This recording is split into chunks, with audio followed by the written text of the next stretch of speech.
थोड़ा सा मिट्टी का डगला अपने मुंह में रख लिया और उसको खा लिया।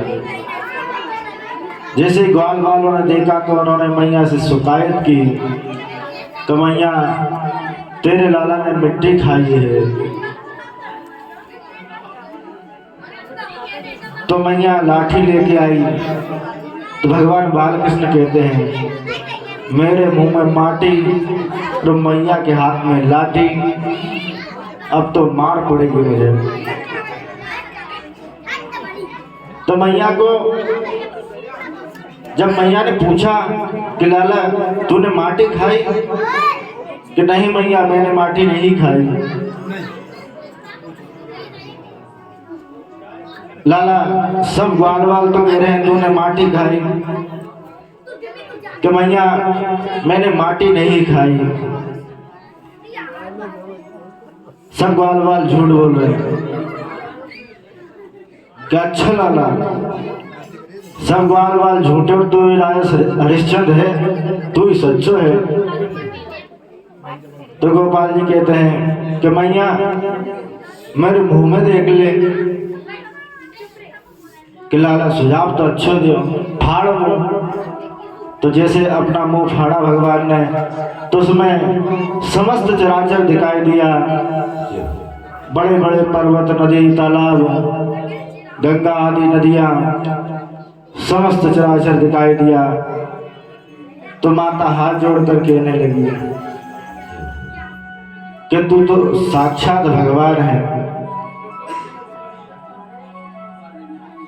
तभी भगवान ने कहा अगर मैया ने भगवान मान लिया तो अभी अलिया में बिठा के पूजन करने लग जाएगी। इसीलिए भगवान ने अपनी लीला को समेटा और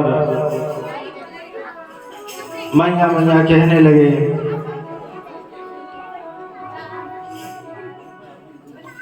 और इसके बाद में भगवान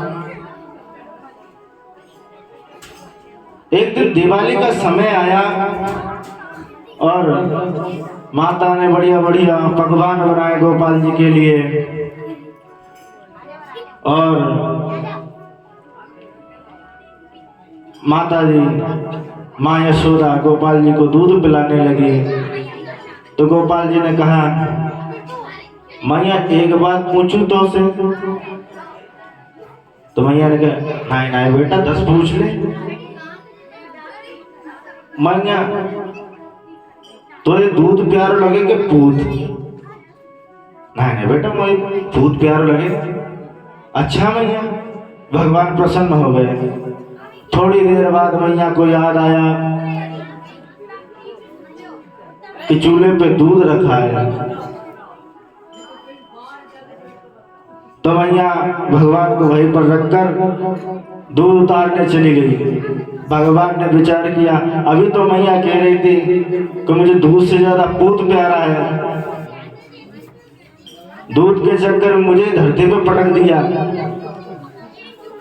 तो गोपाल जी को क्रोध आया और सारे दूध दही का मटका फोड़ दिए और रोने लगे अब तो मैया मारेगी।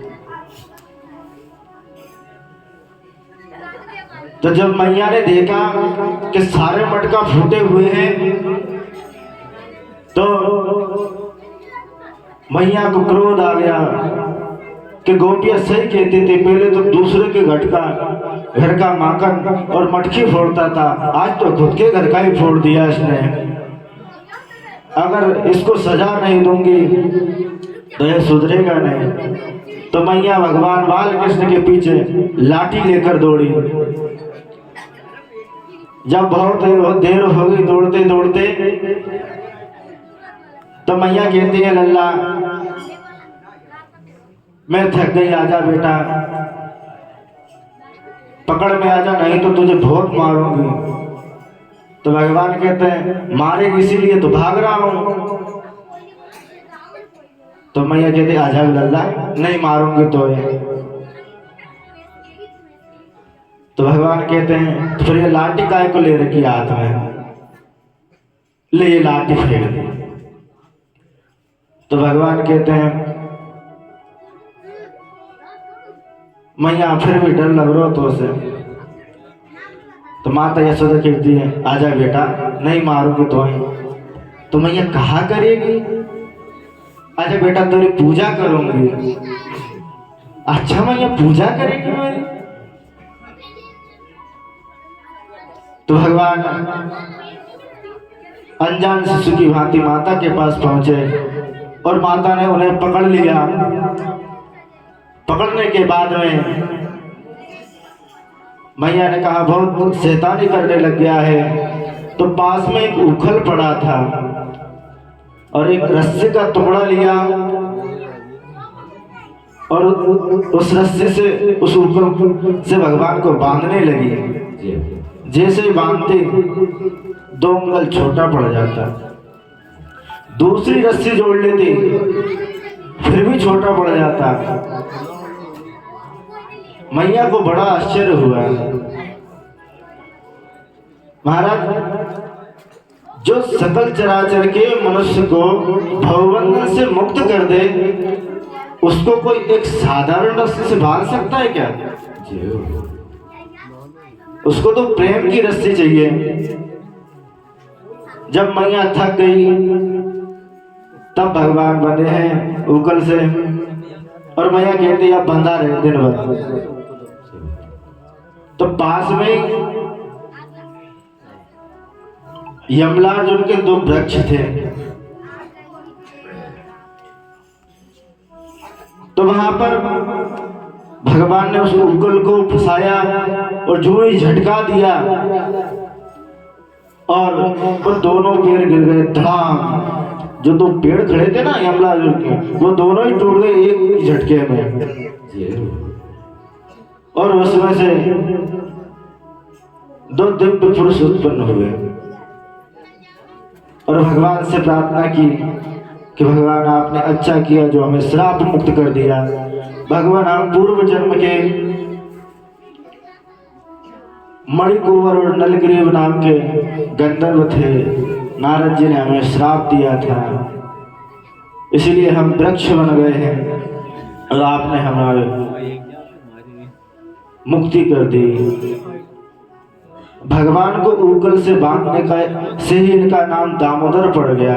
बोले दामोदर भगवान की जय।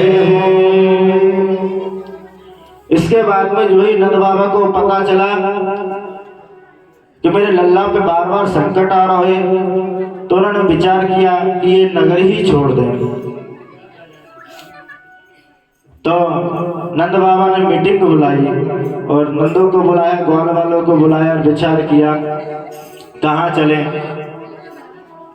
तो ग्वाल वालों ने कहा अपने आसपास बहुत से वन हैं, Nidhivan, Shrivan, Bhandirvan, लेकिन इन सब वनों में सबसे एक सुंदर वन है वृंदावन। वहां पे चलते हैं। तो आइए हम सभी मिलकर वृंदावन चलें। हेमराज जी चलिए थोड़ी देर, अभी तो बीच में विचार बदल भी जाता है। तो सभी अपने ग्वाल वाल और परिकरों के साथ में वृंदावन आए। वृंदावन आए तो भगवान बलराम और भगवान बालकृष्ण वृंदावन भ्रमण करने गए तो उन्हें बहुत रुचिकर लगा। रुचिकर लगा तो 4 साल की आयु हो गई है भगवान की। भगवान ने मैया से कहा मैया हम भी गैया चराने जाएंगे। तो सबने विचार किया और भगवान गोचारण करने गए।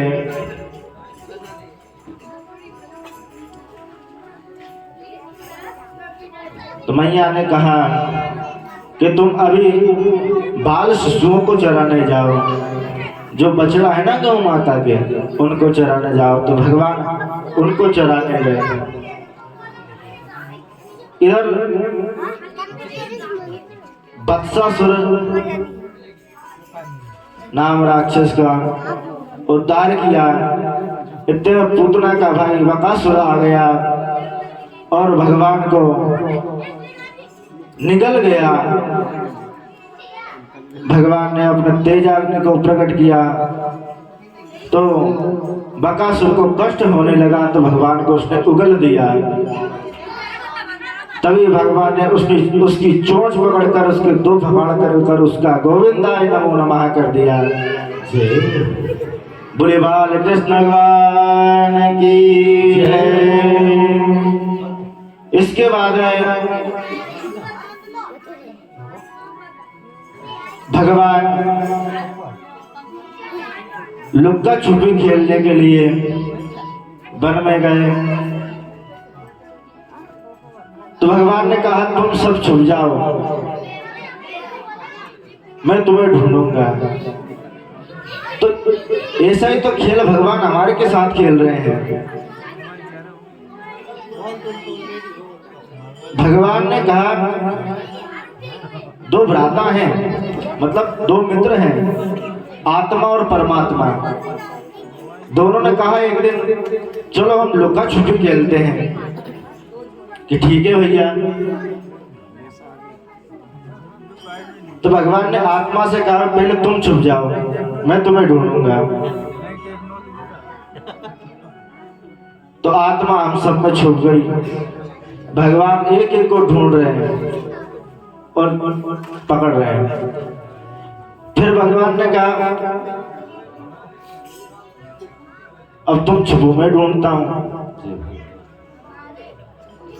कहने का तात्पर्य है पहले भगवान छुपे हैं हम सब में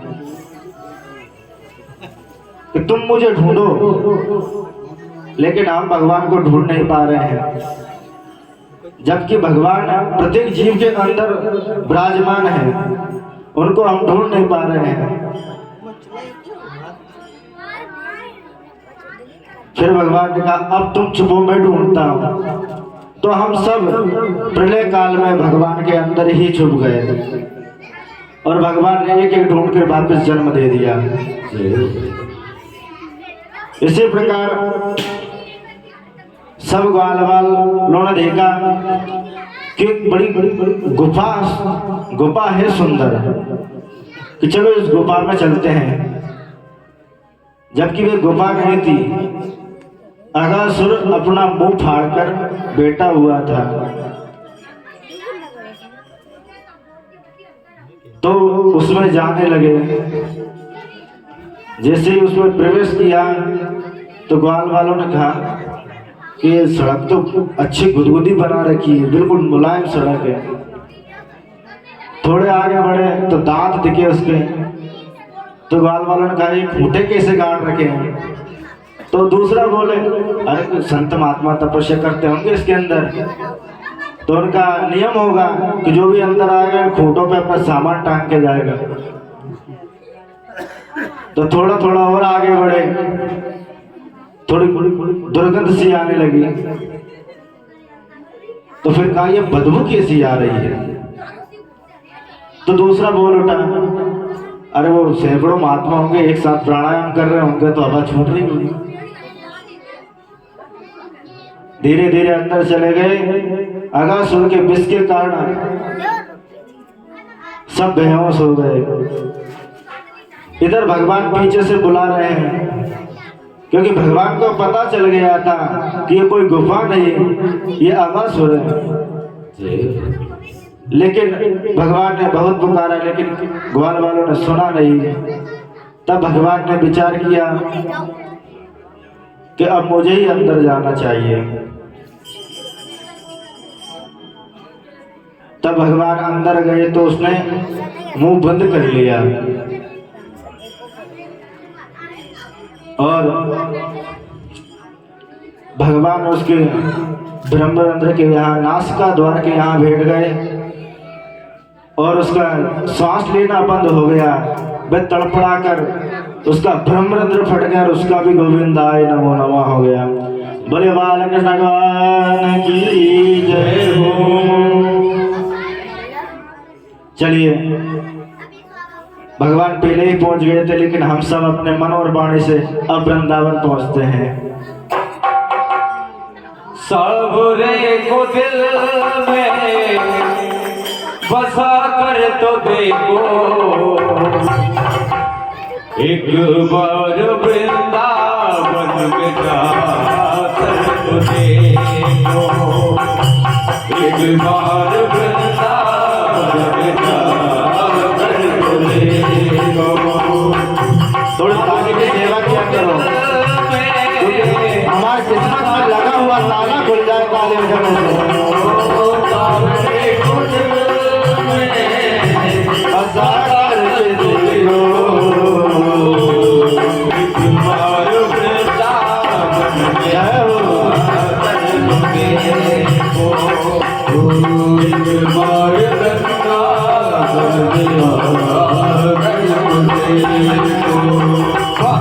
बिहारी भक्तों के दिलदार सदा लौटाते हैं कृपा के भंडार। बिहारी भक्तों के दिलदार सदा लौटाते हैं कृपा के भंडार। बिहारी भक्तों के दिलदार सदा लौटाते हैं कृपा के भंडार। बिहारी भक्तों के दिलदार सदा लौटाते हैं कृपा के भंडार। बिहारी भक्तों के दिलदार सदा लौटाते हैं कृपा के भंडार। बिहारी भक्तों के दिलदार सदा लौटाते हैं कृपा के भंडार। बिहारी भक्तों के दिलदार सदा लौटाते हैं कृपा के भंडार। बिहारी भक्तों के दिलदार सदा लौटाते हैं कृपा के भंडार।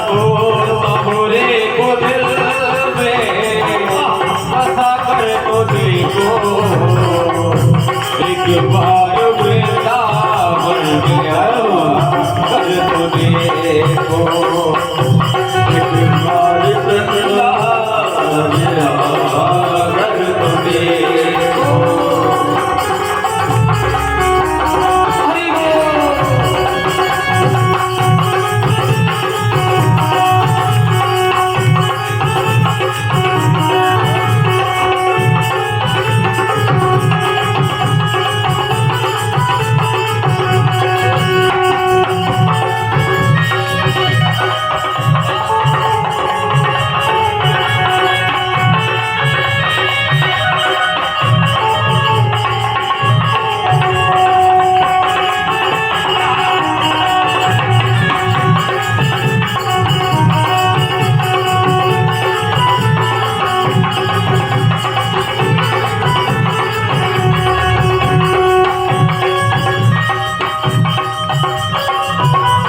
हरि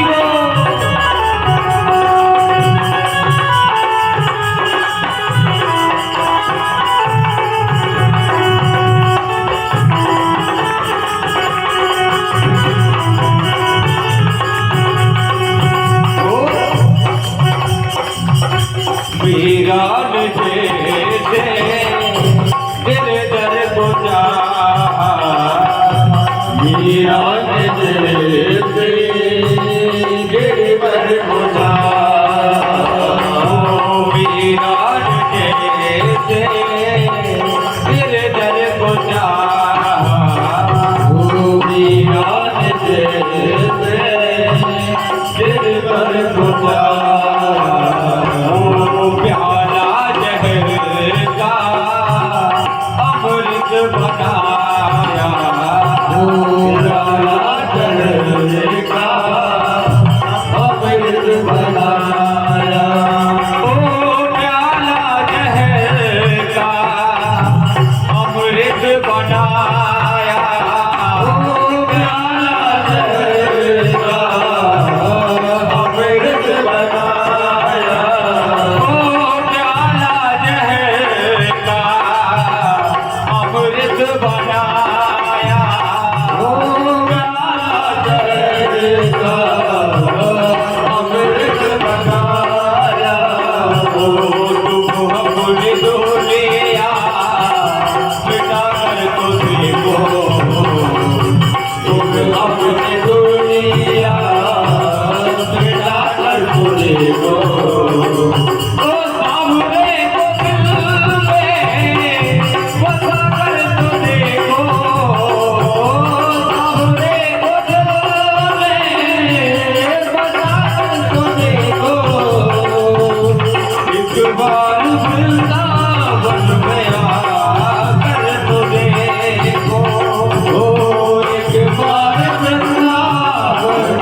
अगासुर को गोविंदाय नमो नमः कर दिया और सभी को जो ग्वालवाल थे उनको बाहर ले आए और उन पर सुधारस की वर्षा करवाई। वह पुनः सही हो गए। इसके बाद में गोल वालों ने कहा तो भैया कन्हैया तूने बचा लिया, नहीं तो हमें आज ये अगासुर खा गया होता। तो जैसा ऐसे सुना तभी दूसरे ने कहा ये खाने से भूख तो मुझे भी लग रही है, तो चलो तो भोजन किया जाए। तो सब ग्वाल वालों ने पेड़ पर से अपने भोजन उतारा, अपना कलेवा उतारा और कलेवा करने लग गए। तो भगवान सबके बीच में बैठ गए। फिर सबने एक घेरा बना लिया, फिर एक दूसरा घेरा बना लिया। ऐसे सब भगवान की ओर बैठ गए और सब ग्वालवाल चाहते थे कि भगवान का मुख हमारी ओर हो, तो इसलिए भगवान ने चारों तरफ अपने मुख कर लिए। सब ग्वाल वालों को लगा भगवान का मुख हमारी तरफ है, तो भगवान सबसे मांग मांग कर खाने लगे।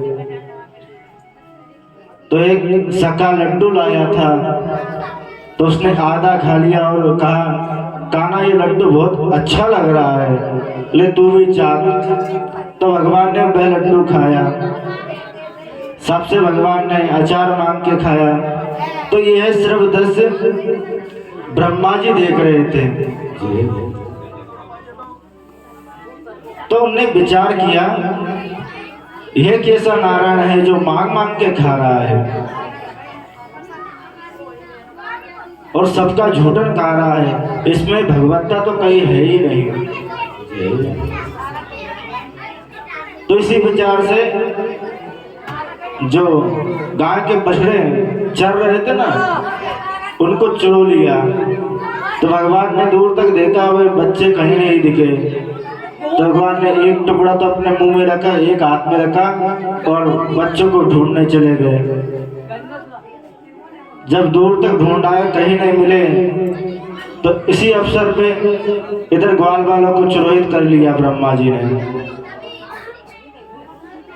भगवान ने विचार किया अगर छुपते तो एकादा छुपता, जाता तो एकादा विचरता, लेकिन सब कहाँ चले गए एक साथ। भगवान ने ध्यान करके देखा कि ब्रह्मा उनका हरण कर ले गए हैं। तो भगवान ने अपना ही स्वरूप भिन्न भिन्न कर लिया, स्वयं में से बछड़े उत्पन्न कर लिए, स्वयं ही गोपाल बन गए। बोले गोपाल कृष्ण भगवान की जय। इधर एक वर्ष बीतने को आया। ब्रह्मा जी ने विचार किया देखा तो जाए ब्रजभूमि में क्या हो रहा है। तो जब ब्रह्मा जी देखने आए तो सब व्यवस्था सुचारू रूप से चल रही है। वही भगवान गोचारण करने जा रहे हैं, वही ग्वाल वाल उनके साथ हैं। तो ब्रह्मा को आश्चर्य हुआ और इधर भगवान ब्रह्मलोक चले गए ब्रह्मा का रूप धारण करके। ब्रह्मा के पार्षदों से कहा कि देखना बहरूपी बहुत घूम रहे हैं, बहुत भगवान बन रहे हैं। तो अभी कलयुग में बहुत से भगवान उत्पन्न हो रहे हैं जगह जगह, फलाना भगवान ढिकाना भगवान, सारे जगत में भगवान ही भगवान पैदा हो गए कलयुग में। तो जब ये कहा और भगवान अंदर प्रवेश कर गए। इधर ब्रह्मा जी ये सब देखकर आए तो उन द्वारपालों ने ब्रह्मा जी को प्रवेश नहीं करने दिया और भगा दिया उन्हें। तब ब्रह्मा जी भगवान की सत्ता को मान गए और भगवान से क्षमा याचना करने को पुनः पृथ्वी पर आए। भगवान से की स्तुति की और तीन परिक्रमा करके चले गए और पुनः ग्वाल वालों को वापस कर दिया। एक साल बाद जब ग्वालवाल आए तो ग्वालवाल मैया यशोदा से कहते हैं, मैया तेरे लल्ला ने अगासुर मार दियो। भगवान मुस्कुराते हैं, एक साल पुरानी बात अब कह रहे हैं। इसके बाद में महाराज पुनः धेनुचारण हुआ और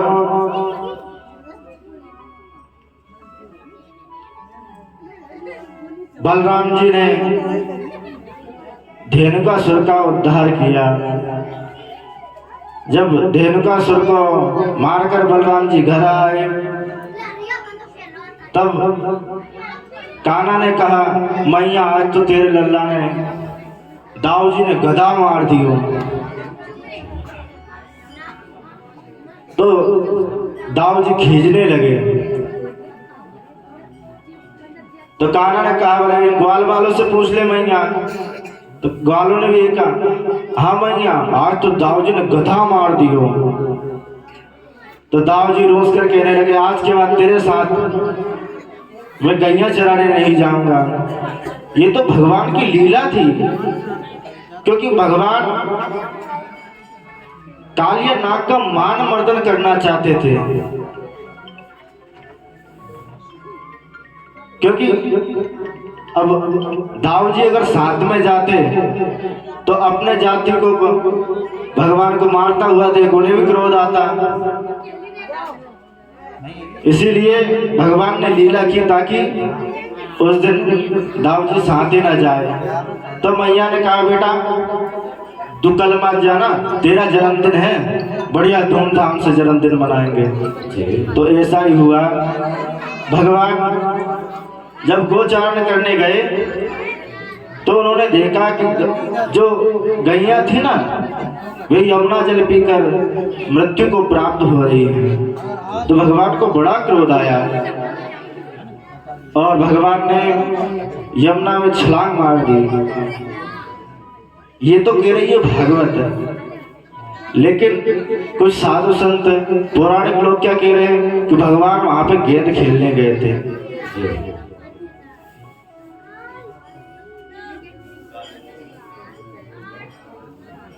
श्रद्धे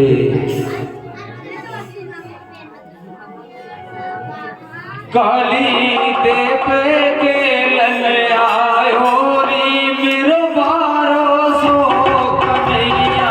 काली देव के लन आयो री मेरो बारो सो कन्हैया।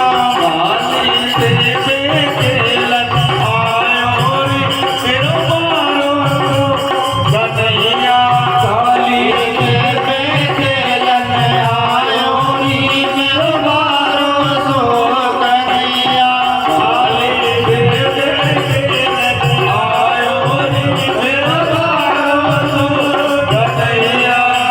मेरो बारो सो कन्हैया, मेरो छोटो सो कन्हैया।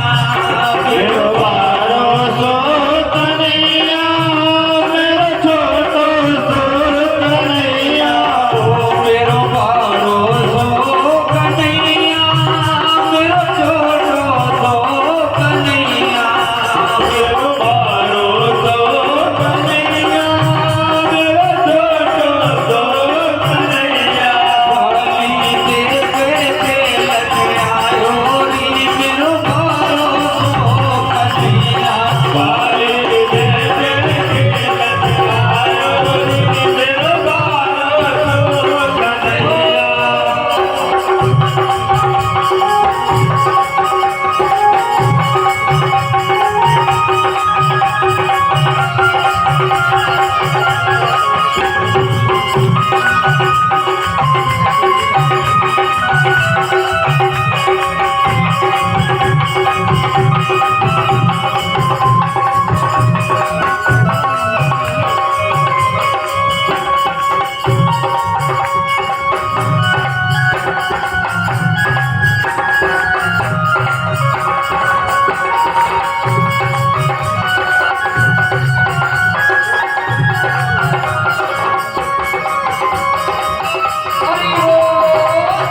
जैसे ही यमुना में छलांग लगाई तभी कालिया नाग की पत्नियों ने कहा कि बालक तू कहाँ से आ गया, भाग जा, नहीं तो हमारे पति तुझे मार देंगे। भगवान बालकृष्ण ने कहा तुम्हारे पति को ही तो दंड देने के लिए मैं आया हूँ। तभी 101 फणधारी काली नाग फुसकार करने लगा और भगवान और काली नाग के बीच में युद्ध हुआ। युद्ध में भगवान ने उसके सारे फणों को लहूलुहान कर दिया और उस पर तांडव नृत्य करने लगे। जब कालिया नाग की पत्नियों ने उससे प्रार्थना की कि भगवान इन्हें मुक्त कर दो, तब भगवान ने उसे मुक्त कर दिया। लेकिन काली नाग फिर भी फुसकार भरने लगा। तब भगवान ने कहा देखो देवियों, तुम तो क्षमा मांग रही हो, लेकिन ये फिर भी युद्ध करने को उद्यत हो रहा है।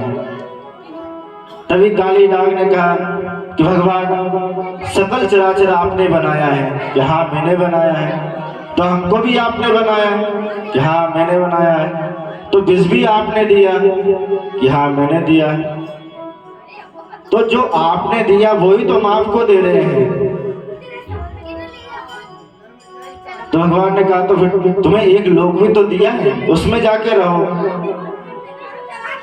कि महाराज उस लोक में आपके जो वाहन गरुड़ है ना, वो हमें चुन चुन कर मार कर खाते हैं, इसलिए उनके भय से मैं यमुना में आया हूँ। क्योंकि गरुड़ जी को श्राप है कि वह यमुना पर नहीं आ सकते, इसे तो मैं यहाँ पर छुपा था। तभी भगवान ने किया अब तुम जाओ और स्वतंत्र विचरण करो। तो महाराज काली नाग कहता है कि अगर मैं यहाँ से गया तो आपका गरुड़ मुझे नहीं छोड़ेगा। तो भगवान ने कहा चिंता मत कर, तेरे सिर पर मेरे पद चिन्ह देखकर काली तुझे कुछ नहीं करेगा।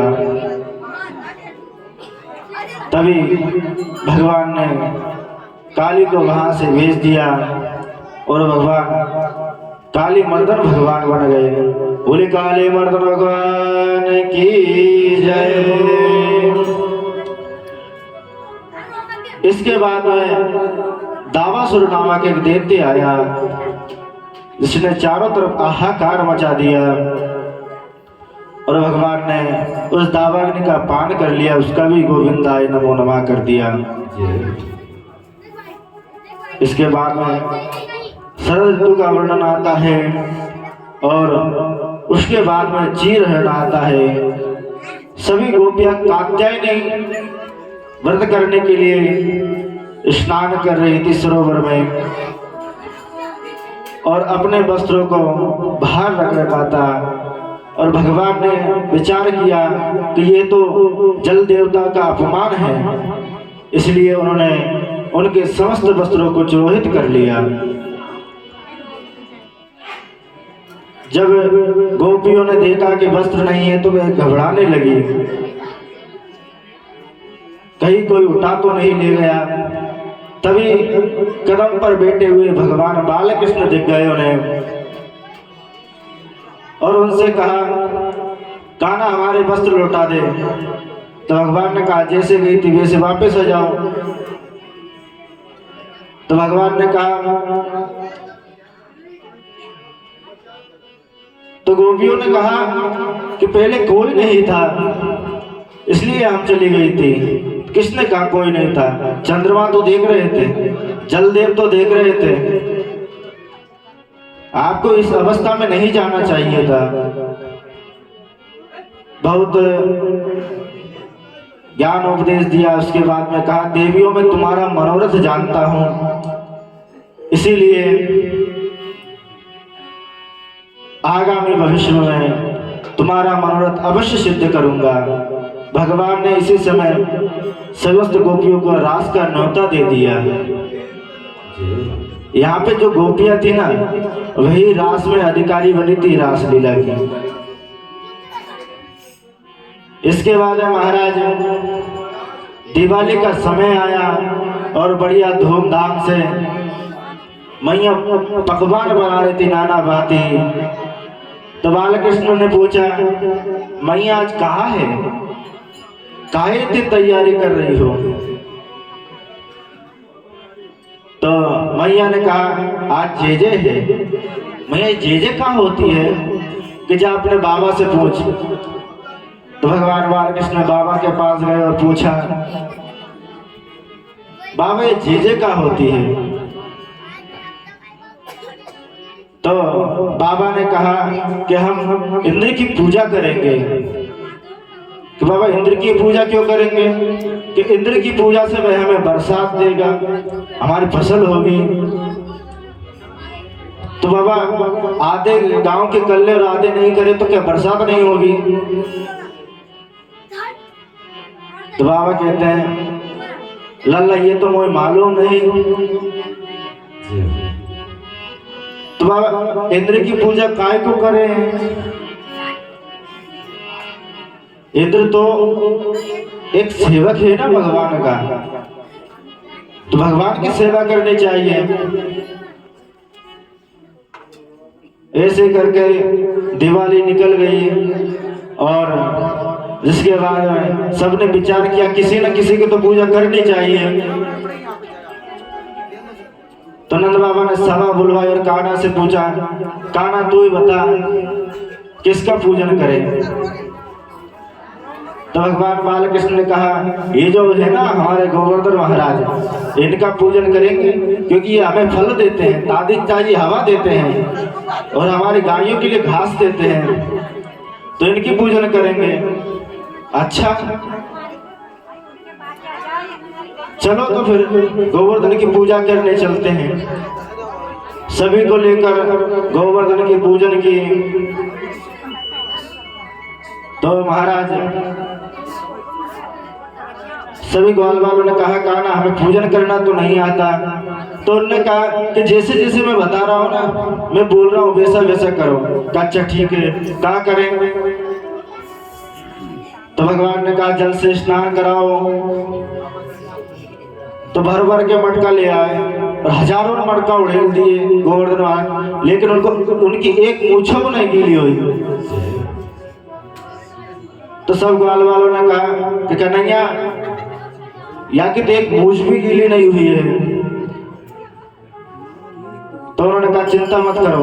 तब भगवान ने मानसिंह गंगा का प्रादुर्भाव किया वहां पर और कहा अब चढ़ाओ जल। जल चढ़ाने के बाद में कहा आप क्या करेंगे? लगाओ भोग। तो नंद बाबा ने कहा पर्दा डालो। तो गोपाल ने कहा यहाँ हमारे देवता का पर्दा वर्दा कोई व्यवस्था नहीं, ऐसे चलाओ। तो एक रूप में तो भगवान पूजा कर रहे हैं और दूसरे रूप में स्वयं पूजा रहे हैं। आप ही पूजे आप पूजावे।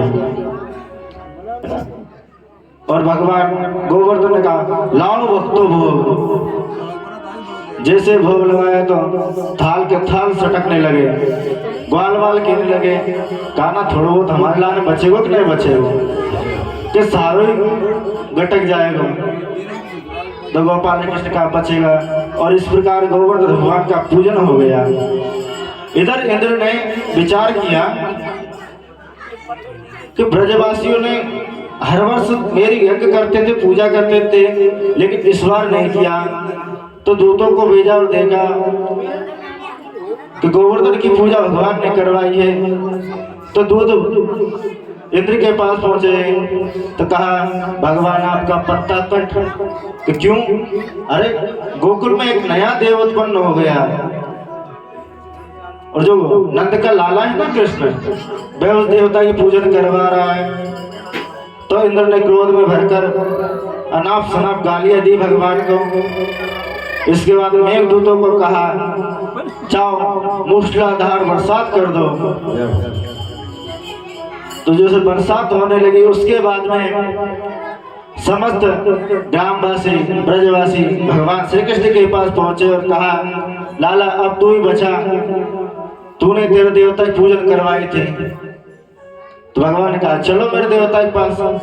तो चलो, पूरा नगर परिकर भगवान के साथ चल दिया। और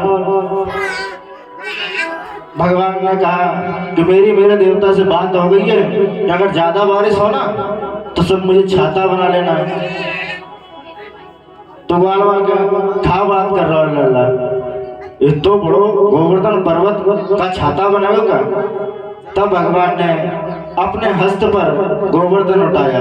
भागवत में तो यही वर्णन है। लेकिन कुछ लोग क्या कहते हैं, जो भगवान के रसिक भक्त हैं, कि भगवान ने उंगली पे उठाया है।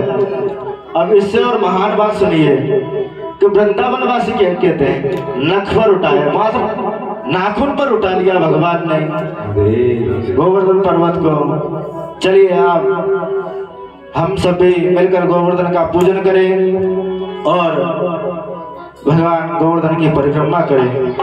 बोले बांके बिहारी लाल की जय। तो गोवर्धन को जाऊं मरबे, नहीं माने मेरो मनवाए। तो गोवर्धन को जाऊं मारा वीर, नहीं माने मेरो मनवा। सभी खड़े होकर तालियों पर स्वाहा करें एवं यजमान के बाद में भगवान मान के पूजन करें और भगवान का पूजन करें, परिक्रमा करें।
पे फूल चढ़े, तो पे पानी चढ़े, तो पे फूल